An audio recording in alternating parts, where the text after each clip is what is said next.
दिवसांनी तर आज आमची झोप उघडली. म्हणजे की असं नाही यार, मी शर्ट पॅन्ट घेतले होते, त्यांना अल्टर पण केलं होतं अकोल्याला, बट ते बरोबर फिट नाही झाले. तर इथं आल्यानंतर परत करायचं होतं. आमची कामं तर माहिती आहे तुम्हाला, 2 जीवावर कामं करतो आम्ही. तर ना यार, ह्यावेळेस शर्ट पॅन्ट अल्टर तर केली होती, बट त्याला मापच नाही दिलं होतं. यासाठी ते थोडे खराब झाले. म्हणून इथे त्यांना थोडं परत अल्टर करत आहे. म्हणजे जास्त काही खराब नाही झाले, थोडासा टचअप द्यायचा. आता पाहू कोण देते की नाही देत इथे. भाई इथे येऊन जे काकांनी रेट सांगितलेला ना, शपथ माझं डोकंच खराब झालं. म्हटलं याच्यात काका मी शर्ट पॅन्ट शिवून घेईल एवढा रेट सांगितला. आमचे फक्त ना 3च कपडे होते, एक शर्ट आणि 2 पॅन्ट, आणि ऑलरेडी त्याच्यावर सिलाई होती. फक्त साईडला थोडी मारून ते ठीक करायचो. आणि याचे एवढे पैसे, मला माहित होतं पैसे लागणार आहे, बट एवढे कायच बोलावं यार. आता खरंच ह्या गोष्टीमुळे ना फुल डोकं खराब झालं. आता जाऊ दे यार, ते या कारणात मला भूक पण लागली होती. आता भुकेची मी सोय करून गेलेलो आहे, कारण जायच्या पहिलेच मी डाळ भिजवून गेलेलो. आज आम्हाला बनवायचं वरण भात, आणि सगळ्यात बेस्ट ना यार, गॅस पण भरला आणि धान्य पण भरलं. तर वरण भात हे सगळ्यात बेस्ट, मला आवडतं सगळ्यात जास्त. आणि त्याच्यात ना फिक्का वरण भात सगळ्यात जास्त आवडतो. डाळ यासाठी भिजवली ना, की मम्मी सांगत होती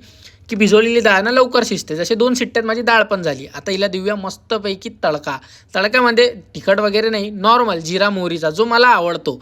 तुम्ही कसं खाता हे सांगा. तुम्हालाही आवडतो साधा वरण भात? डाळ तर छानपैकी झाली होती आमची, बाकी होता फक्त आमचा भात. आता ते दोघं सोबत नाही लावू शकत आम्ही, कारण तुम्ही आमचा गॅस पाहिला असणार छोटासा, त्याच्यावर एकच टाईम एकच वस्तू होते. यासाठी पहिले डाळ बनवली, नंतर भात, आणि भातही झालाय ऑलमोस्ट.